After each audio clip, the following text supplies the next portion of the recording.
Mateus capítulo 13, versículo 1. Tendo Jesus saído de casa naquele dia, estava assentado junto ao mar. E ajuntou-se muita gente ao pé dele, de sorte que, entrando num barco, se assentou, e toda a multidão estava em pé na praia. E falou-lhe de muitas coisas por parábolas, dizendo: Eis que o semeador saiu a semear. E quando semeava, uma parte da semente caiu ao pé do caminho, e vieram as aves e comeram-na. E outra parte caiu em pedregais, onde não havia terra bastante, e logo nasceu, porque não tinha terra funda. Mas, vindo o sol, queimou-se e secou-se, porque não tinha raiz. E outra caiu em espinhos, e os espinhos cresceram e sufocaram-na.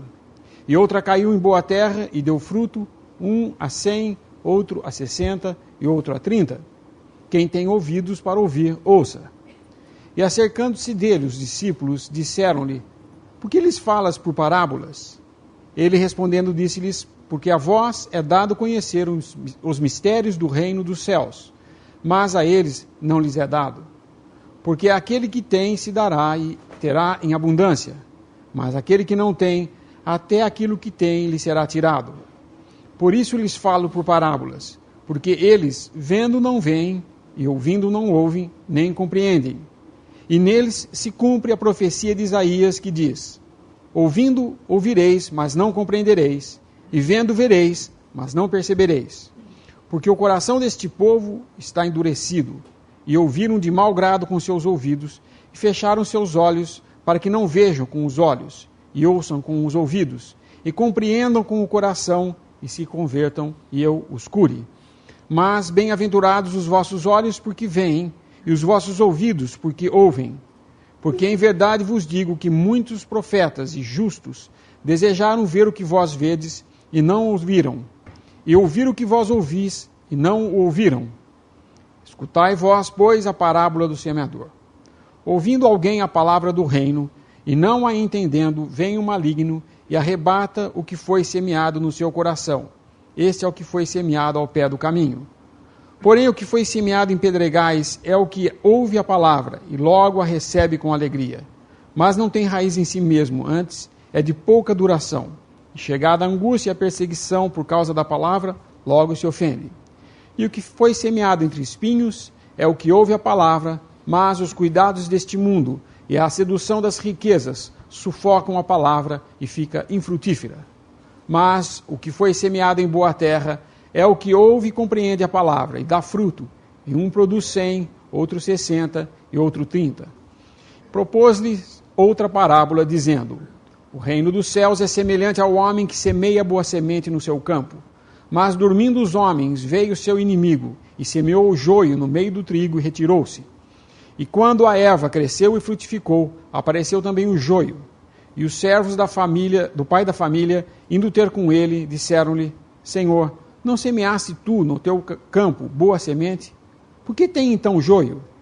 E ele lhes disse: Um inimigo é quem fez isso. E os servos lhes disseram: Queres, pois, que vamos arrancá-lo? Porém ele lhes disse: Não, para que ao colher o joio, não arranqueis também o trigo com ele. Deixai crescer ambos juntos até a ceifa. E por ocasião da ceifa, direi aos ceifeiros: Colhei primeiro o joio, atai-o em molhos para o queimar, mas o trigo ajuntai-o no meu celeiro. Outra parábola lhes propôs, dizendo: O reino dos céus é semelhante ao grão de mostarda que o homem, pegando dele, semeou no seu campo, o qual é realmente a mais pequena de todas as sementes, mas crescendo é a maior das plantas, e faz uma árvore, de sorte que vêm as aves do céu e se aninham nos seus ramos. Outra parábola lhes disse: O reino dos céus é semelhante ao fermento que uma mulher toma e introduz em 3 medidas de farinha, até que tudo esteja levedado. Tudo isso disse Jesus por parábolas à multidão, e nada lhes falava sem parábolas, para que se cumprisse o que fora dito pelo profeta, que disse: Abrirei em parábolas a minha boca, publicarei coisas ocultas desde a criação do mundo. Então, tendo despedido a multidão, foi Jesus para casa. E chegaram ao pé dele os seus discípulos, dizendo: Explica-nos a parábola do joio do campo. E ele respondendo disse-lhes: O que semeia a boa semente é o Filho do Homem. O campo é o mundo, e a boa semente são os filhos do reino, e o joio são os filhos do maligno. O inimigo que o semeou é o diabo, e a ceifa é o fim do mundo, e os ceifeiros são os anjos. Assim como o joio é colhido e queimado no fogo, assim será na consumação deste mundo. Mandará o Filho do Homem a seus anjos, e eles colherão no seu reino tudo o que causa escândalo, e os que cometem iniquidade. E lançá-los-ão na fornalha de fogo, ali haverá pranto e ranger de dentes. Então os justos resplandecerão como o sol, no reino de meu Pai. Quem tem ouvidos para ouvir, ouça. Também o reino dos céus é semelhante a um tesouro escondido num campo, que um homem achou e escondeu, e pelo gozo dele vende tudo quanto tem e compra aquele campo. Outro sim, o reino dos céus é semelhante ao homem negociante que busca boas pérolas. E encontrando uma pérola de grande valor, vendeu tudo quanto tinha e comprou-a. Igualmente, o reino dos céus é semelhante a uma rede lançada no mar e que apanha toda a qualidade de peixes. E, estando cheia, a puxam para a praia e, assentando-se, apanham para os cestos os bons, os ruins, porém, lançam fora. Assim será na consumação dos séculos. Virão os anjos, separarão os maus dentre os justos, lançá-los-ão na fornalha de fogo, ali haverá pranto e ranger de dentes. Disse-lhes Jesus: Entendestes todas essas coisas? Disseram-lhe eles: Sim, Senhor. E ele disse-lhes: Por isso, todo escriba instruído acerca do reino dos céus é semelhante a um pai de família que tira do seu tesouro coisas novas e velhas. E aconteceu que Jesus, concluindo estas parábolas, retirou dali. E chegando à sua pátria, ensinava-os na sinagoga deles, de sorte que se maravilhavam e diziam: De onde veio a este a sabedoria e essas maravilhas? Não é este o filho do carpinteiro? E não se chama sua mãe Maria, e seus irmãos Tiago, e José, e Simão, e Judas? E não estão entre nós todas as suas irmãs? De onde lhe veio, pois, tudo isto? E escandalizavam-se nele. Jesus, porém, lhes disse: Não há profeta sem honra, a não ser na sua pátria e na sua casa. E não fez ali muitas maravilhas, por causa da incredulidade deles. Nós encontramos no Evangelho de Mateus que o Senhor Jesus é apresentado à nação de Israel como o Messias. That is the particular character in which the Lord is presented in this gospel. E essa é a característica em que o Senhor Jesus é apresentado neste Evangelho. But as we would see in former chapters, the Lord was rejected. Como nós podemos ver nos capítulos anteriores, o Senhor havia sido rejeitado.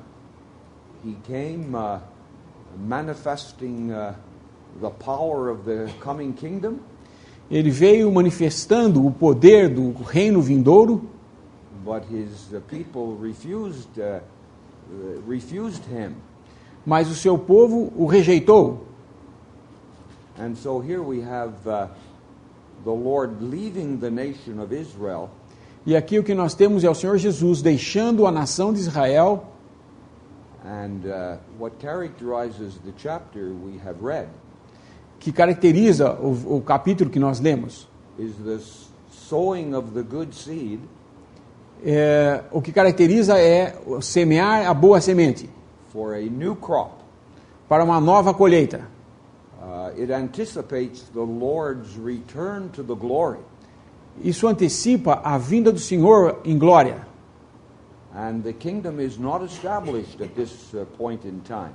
E nesse ponto no tempo aqui, o reino ainda não havia sido estabelecido. The Lord returns to the glory, to heaven.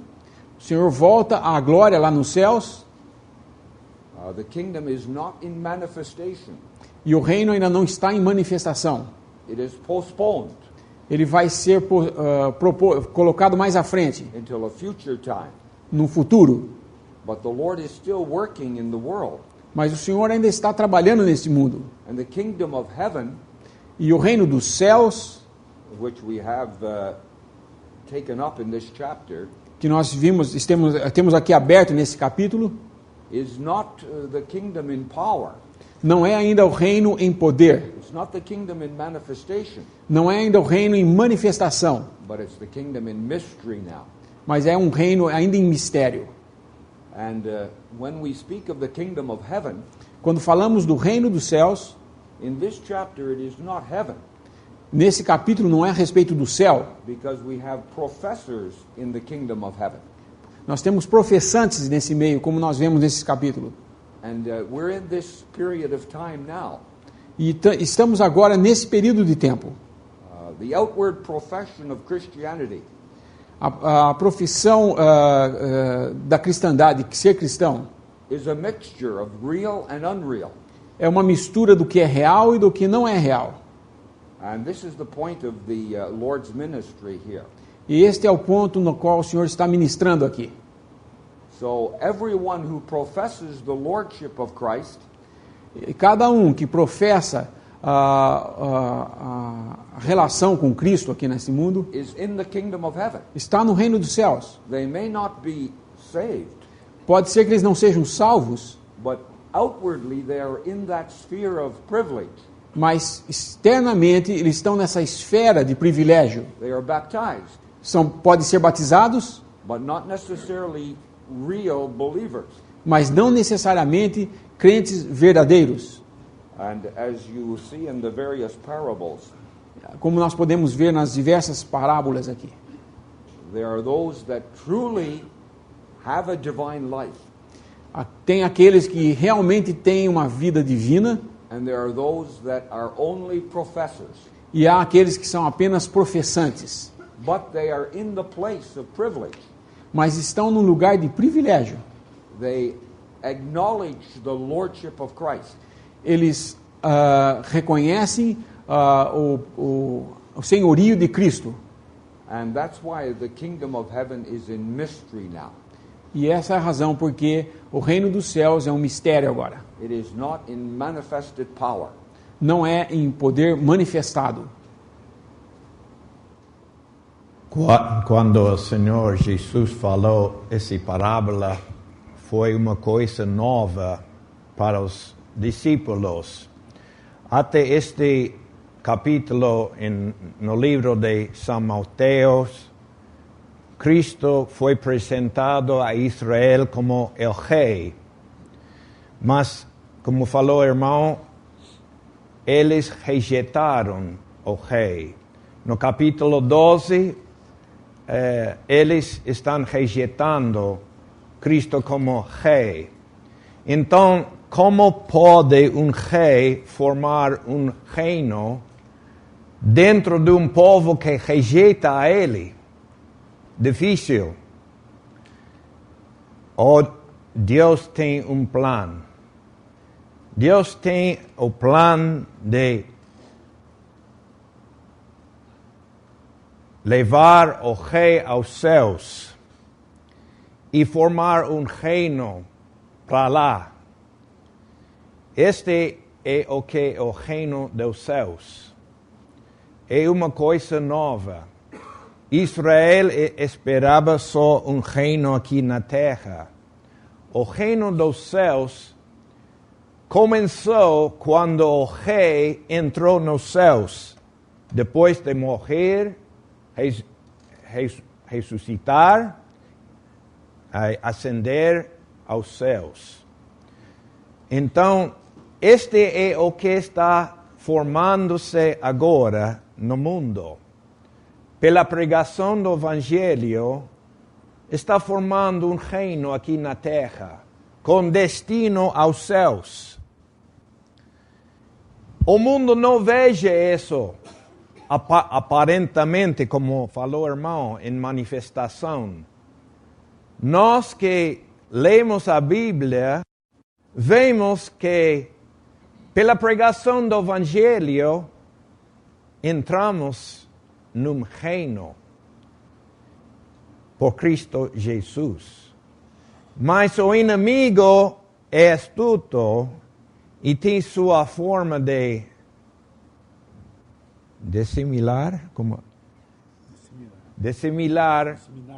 disseminar, há duas palavras também, disseminar a coisa falsa, o joio. Semear. Pero, obrigado. Então, vemos isto na parábola da joia, no trigo e a joia. Joio? Joio. Brevemente, irmãos, na primeira parábola, temos a formação deste reino dos céus, em semear a semeia, o trigo, nesse caso. Um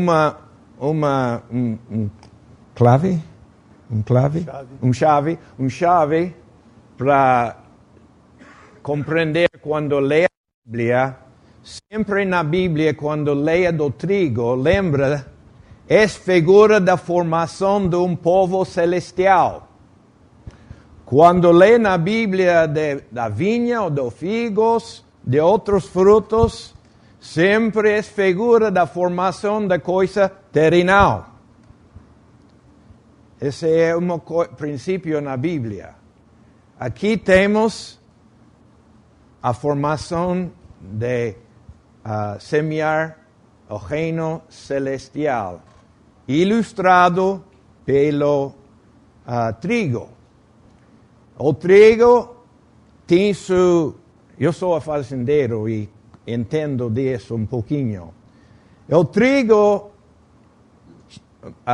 madura, chega seu tempo bem antes da vinha e de outros produtos do outono. O trigo em Palestina já está cumprido. A colheita de trigo já está acabado em Palestina.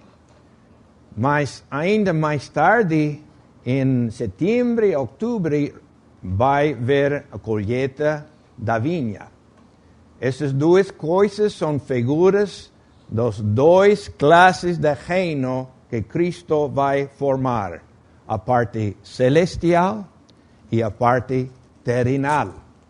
Muito importante fazer distinção nas bênçãos celestiais, nas bênçãos terrenais. Aqui, o que estamos tocando, irmão, por primeira vez no Evangelho de São Mateus, vemos a forma que Cristo ia de fazer um reino celestial. Por isto, no versículo 1 diz que Jesus, saído da casa naquele dia, estava sentado junto ao mar. Essa figura de mudança de posição. Ele saiu para falar só das coisas de Israel na terra para começar uma coisa nova. Outra coisa nova que se vê é que aqui Cristo não está buscando fruto do homem natural. Está um semeador. Ele está dando a boa semente. E Cristo, o cristianismo não é coisa que Deus busca do homem o bem. O cristianismo é Deus está dando por meio de Cristo a bênção, a vida eterna. A pregação do Evangelho é semear a boa semeia. Cristo nos deu esta boa semente, a vida eterna por fé nele. Todo é basado no que Cristo ia de fazer na cruz, que Deus ia de dar vida aos que creem nele. Por isso pregamos o Evangelho. E quando pregamos o Evangelho, os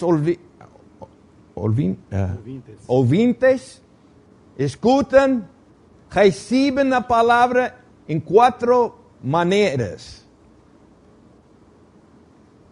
explicado em nossa parábola. Uma só parte deu bom fruto, o que caiu dentro e foi recebido de bom coração, com fé. Pero muitos ouvem a palavra de Deus, fazem pretexto de ser crente, mas depois vem problemas e não dá fruto. Figura de pessoas que fazem profissão do cristianismo, de fé no Rei que está nos céus, mas muitos não são verdadeiros. Só Deus sabe. O Senhor começa a falar, eis que o semeador saiu a semear. Na primeira parábola, ele não menciona, não faz relação disso com o reino dos céus. Ele começa a afirmação de que o semeador saiu a semear. E ele está falando dele mesmo. E é interessante que o semeador, hoje com as técnicas de plantio, né, a pessoa procura arrumar o solo primeiro e plantar no certinho, na época certa, no lugar certo, para colher o máximo possível. Mas o Senhor Jesus aqui está falando que o semeador saiu a semear. E ele vai jogando a semente em tudo. E depende de onde a semente cai, é que vai ter o fruto ou não, que vai germinar ou não. Eu creio que, além da aplicação, dessa explicação da parábola, de que cada um como recebe, também podemos ver aqui como fases na vida de uma pessoa em que ela possa receber a semente de diversas maneiras. Existem, todos aqui, eu creio, já passou, alguns, a maioria passou por essa experiência. Da primeira vez que ouviu o Evangelho, ouviu assim, mas não tinha nenhum interesse e acabou nem ligando para a coisa. E com o passar do tempo, ele ouviu de novo, ele já era diferente em alguns aspectos do que ele estava ouvindo, até que chegou um dia em que ele ouviu o Evangelho da sua salvação e, tendo nele crido, foi selado com o Espírito Santo. Isso é o bom solo. É interessante isso porque o semeador não saiu a semear só a semente em bom terreno. Ele semeou em tudo. E o fruto vai dar de acordo com o lugar que está preparado para receber.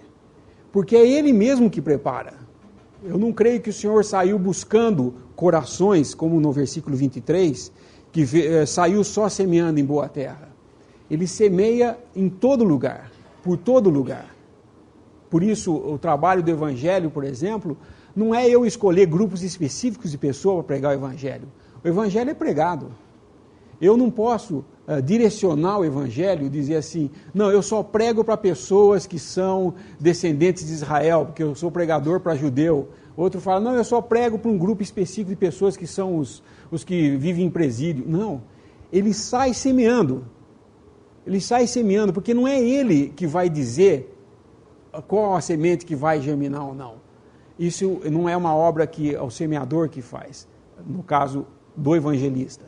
Mas do Senhor Jesus, ele sai semeando e o que ele está explicando aqui é que cada coração, ou cada pessoa que ouve isso daí, recebe de um jeito. Mas não quer dizer que, por exemplo, um que a primeira vez que ouviu, no versículo 19, por exemplo, ouvindo alguém a palavra do reino e não entendendo, esse que não entende vai ficar o resto da vida sem entender. Pode ser que um dia o Senhor transforme aquele num terreno bom e que a semente ali então vai ser recebida com entendimento e vai dar frutos para 100, 60 e 30. Conjuro-te, pois, diante de Deus e do Senhor Jesus Cristo, que há de julgar os vivos e os mortos na sua vinda e no seu reino, que pregues a palavra, instes a tempo e fora do tempo, redárguas, repreendas, exortes, com toda a longanimidade e doutrina.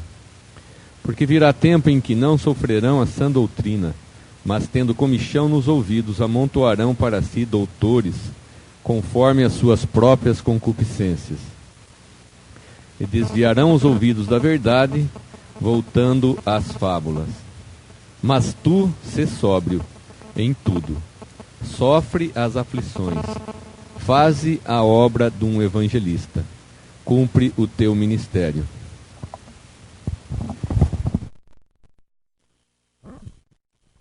Nós vemos aqui, nesta passagem, Paulo instruindo Timóteo a pregar a palavra e fora de tempo, com toda a longanimidade, obviamente, mas nós vemos que o Evangelho está nas nossas mãos. Deus não determinou aos anjos,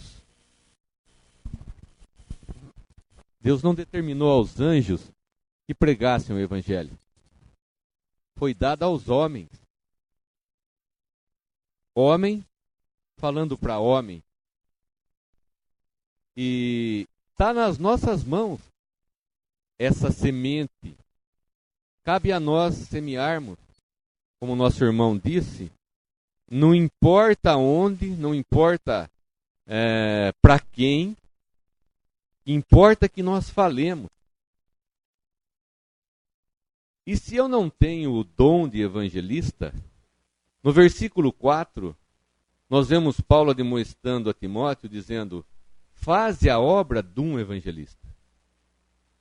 Ninguém pode dizer, aqui que não tem o dom da palavra, que não pode comentar muito a respeito de doutrinas e coisas superiores, coisas mais elevadas, mas de uma coisa todos nós sabemos, todos nós que somos salvos, nós sabemos que éramos pecadores, que éramos cegos e que agora nós vemos.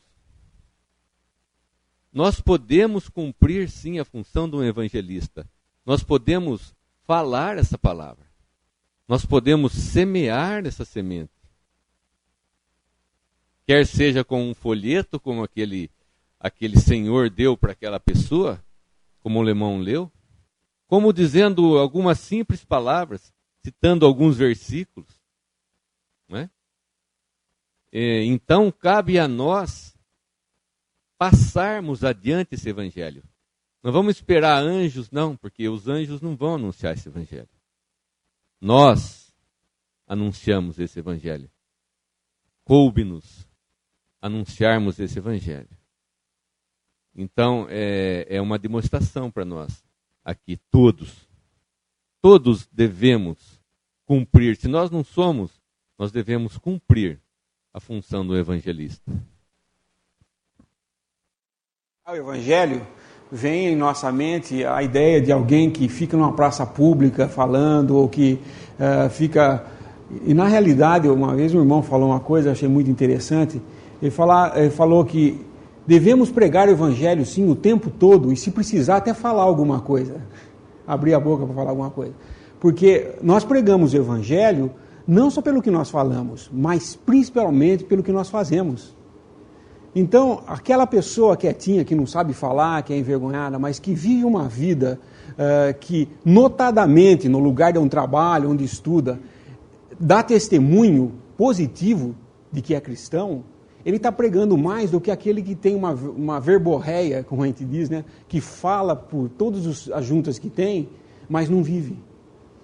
Na realidade, nós pregamos o evangelho diariamente pela vida que nós vivemos aqui na terra, em separação do mal, em submissão à palavra de Deus, dando testemunho para todos à nossa volta de que Cristo é alguma coisa na minha vida.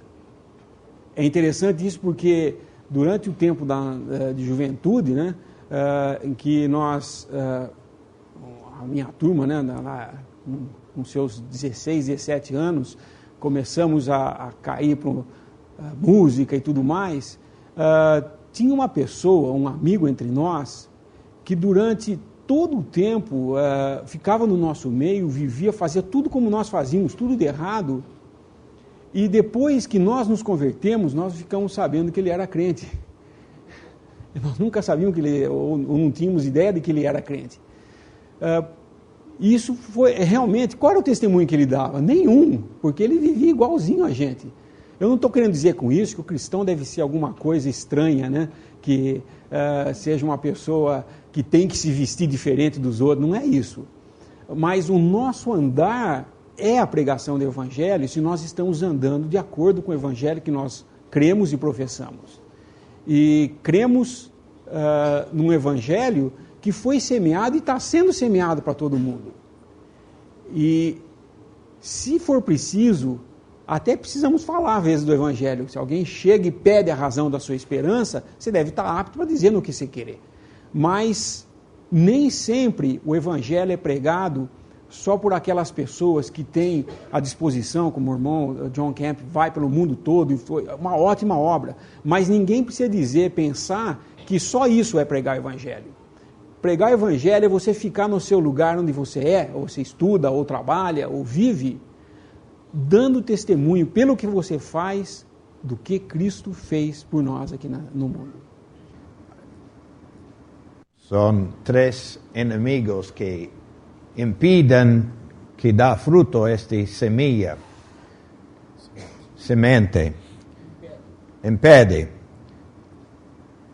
A primeira parte caiu junto ao caminho e as aves recolheram a semente.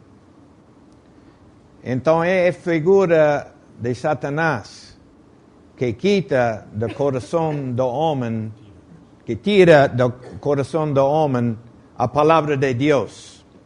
Na pregação do Evangelho, o inimigo está lá para fazer pensar de outra coisa. O irmão falou como a primeira vez que ouviu o Evangelho, não entrou. Segunda vez, ou terceira vez, às vezes. Então, assim é. Primeiro inimigo do Evangelho é Satanás tira a palavra que não mora dentro do coração. Depende da classe de coração do homem se dá fruto ou não. A semente é bom, em todo caso. Nunca é mal essa semente, mas depende de que classe de coração entra. Então, esse é o resultado da pregação do Evangelho. Segundo caso é que caiu em pedregais. Dureza de coração. Não penetra dentro do coração. Muito duro o coração, endurecido com o pecado. Não uma vontade aberta a receber o testemunho de Deus. Nosso coração pode ser duro, segundo o inimigo que impede que dá fruto a palavra de Deus em nossa vida. Depois, terceiro caso é que caiu entre espinos. Então, essa é a figura do mundo, das coisas desta vida que vão crescendo junto com o pretexto de ser crente, e então esse tira de essa planta para não dar fruto. É uma coisa que é utilizado para impedir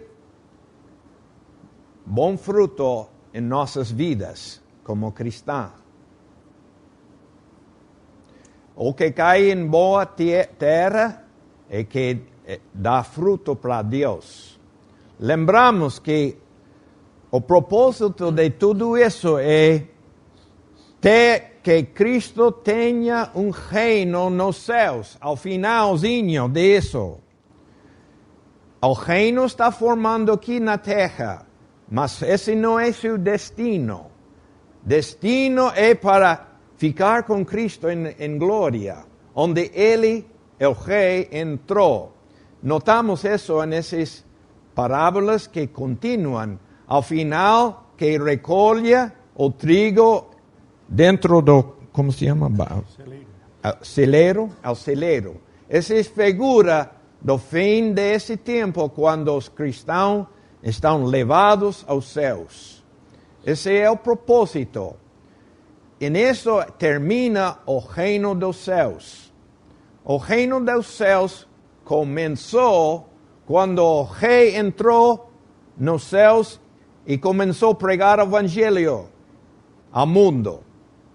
Termina o reino dos céus depois, quando Cristo volta para julgar os falsos crentes, os professantes, a joia, figurada por a joia, o joio, desculpa, estou lutando com o português aqui. Não somos responsáveis pelos resultados. So don't count the number of converts Assim, from your work until you get to glory. e assim, não comece a contar os resultados da sua obra até que você chegue até os céus. We're going to see it at the judgment seat of Christ. Nós iremos ver os resultados diante do trono de juízo do Senhor. So the Lord was the greatest sower of all, Assim, o Senhor era o maior semeador dentre todos. but in 3 cases out of the 4 here, E em 3 dos 4 casos aqui, there was not fruit. não havia fruto. The only way we can tell if a person is saved is by their life, their fruit, the fruit. O único modo que a gente pode dizer que uma pessoa seja salva é pelos frutos que ela produz. By their fruits ye shall know them. Pelos seus frutos o conhecereis. There was no work in the conscience in 3 cases here. Assim, não existiu nenhuma obra na consciência, em 3 casos aqui. The Word of God must reach the conscience A palavra de Deus deve alcançar a consciência and show man his need of salvation. e mostrar ao homem a sua necessidade por salvação. So when we preach the gospel, Assim, quando pregamos o Evangelho, as Mr. Darby said, como o irmão Darby disse, aim for the conscience, mire na consciência, that a person may realize their lost condition para que a pessoa possa compreender que ela está numa condição perdida and come to Christ in repentance. e possa vir a Cristo em arrependimento. Because in 3 cases here there was no repentance. Porque aqui em 3 casos não houve arrependimento.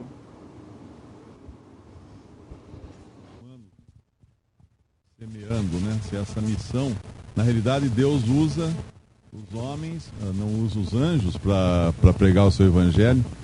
O Senhor não usa anjos, mas usa homens.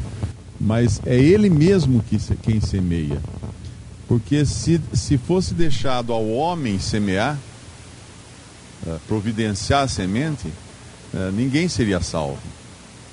Não haveria salvação, porque o homem tem sua própria agenda. O homem tem o seu próprio interesse. E é interessante que esse capítulo 13, ele vem depois do capítulo 12, onde o Senhor menciona Jonas. E Jonas foi um evangelista, vamos dizer assim, né? Que Deus chamou lá no Antigo Testamento e enviou Jonas a Nínive, a grande cidade de Nínive.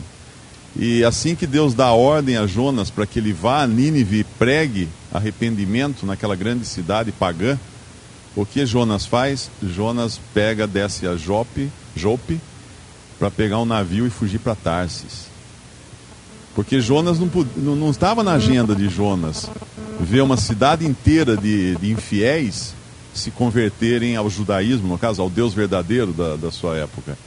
Porque era tão difícil ser um judeu, como que Deus poderia agora permitir que aqueles infiéis, aqueles incrédulos se arrependessem? Então Jonas tem a sua própria agenda, Jonas tem o seu próprio interesse. Então Jonas vai fugir, pegar o barco para fugir para Tarsis. No entanto, quando nós vemos o que Deus faz em Nínive, porque na realidade Deus cerca Jonas, e com isso Deus cumpre a sua própria agenda também, porque deixando que Jonas vá parar no ventre do grande peixe, Deus tinha uma outra coisa, uma outra obra para mostrar ali, e com isso nenhum caminho de Deus, nenhum dos planos de Deus é frustrado.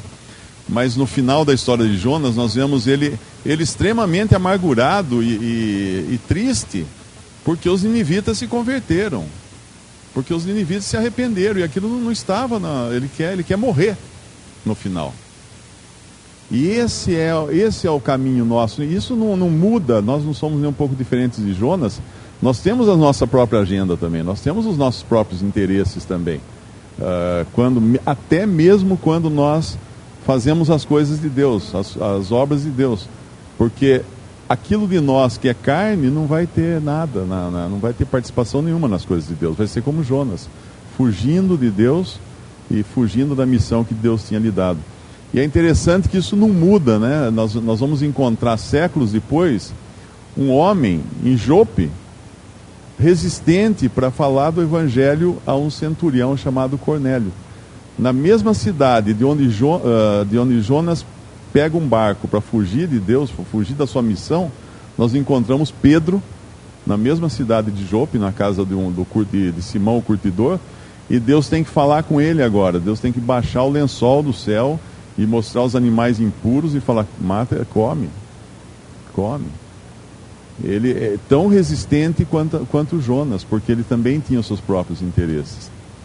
Então nós podemos dar graças a Deus que existe um semeador que tem a agenda de Deus, que tem os interesses de Deus, e nós somos instrumentos nas suas mãos, e ele nos usa conforme lhe apraz, mas os interesses finais vão ser cumpridos por Deus e jamais por homem algum. A conversão de pessoas não é obra dos homens, é obra do Espírito Santo no coração. E nessas parábolas, Deus não está buscando o bem do homem, nem do pregador do Evangelho. Nós não podemos converter a ninguém. É a palavra de Deus que faz a obra na alma da pessoa. Então, pregamos a palavra de Deus. Podemos usar explicação, ajudar, mas não é convencer a gente das coisas que creemos que faz renascer as pessoas e crer no Evangelho. É o Espírito Santo tocando o coração. E por isso é necessário coração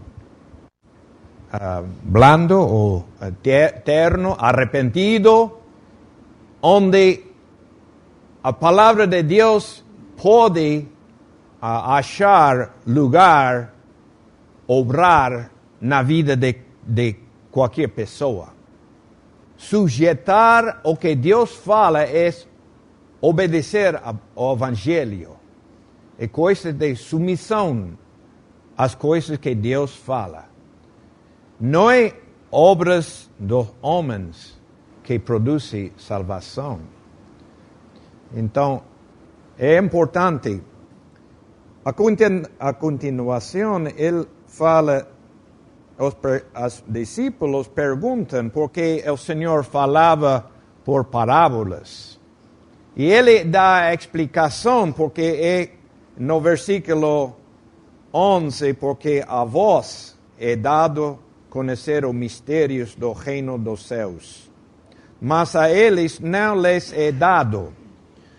Só é para a fé os que têm submissão e obediência de fé que podem compreender estas coisas. Deus não descobre as coisas, a humanidade, para que o homem glorie-se em si mesmo, em quantas coisas sabe. Não é assim. O Evangelho não é com este propósito. A palavra de Deus, a pregação do Evangelho é para obedecer, sujeitar-se. Então, a propósito, Cristo falou